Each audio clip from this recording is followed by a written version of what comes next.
আসসালামু আলাইকুম। আমি আমার এক কৃষককে নিয়ে একটি রসুনের ক্ষেত দেখতে যাচ্ছি, কারণ সে আমাকে ফোন দিয়েছিল যে যেন তার রসুনের ক্ষেতটা দেখি। দেখার জন্য তার রসুনের ক্ষেতে ঢুকলাম।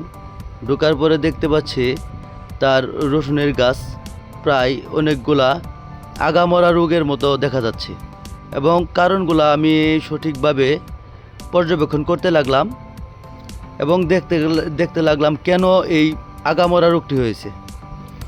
আগামরা রোগটি হয়েছে কী জন্য হয়েছে তা দেখতেছি। দেখার পাশাপাশি মাটিগুলা একটু দেখতে পেলাম, মাটি শুকনা এবং জোরজোরে, এবং আশেপাশের রসুনগুলাও খুব ছোট ছোট, এবং মাঝে মধ্যে কিছু রসুন গাছ স্বাস্থ্য সবল সুন্দর।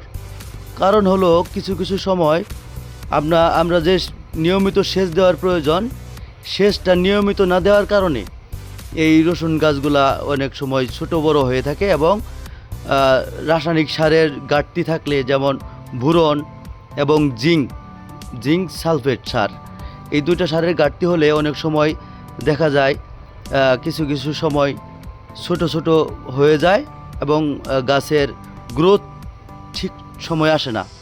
আবার যেগুলা গাছ সঠিক সময় সার পেয়েছে সেগুলা আপনার কি বলে সুস্থ সবল হয়েছে। এবং অনেক সময় দেখা যায় আগাছার কারণেও সারের ঘাটতি হয়। দেখেন আমি আগাছাগুলো নিড়িয়ে দিচ্ছি। আমি কৃষককেও বলছি যে আগাছা যেন নিড়িয়ে দেয় এবং পরবর্তীতে রাসায়নিক সার দিয়ে দেয়। ধন্যবাদ। আমি মোহাম্মদ মাহমুদুল হাসান। আমি একজন চাষি।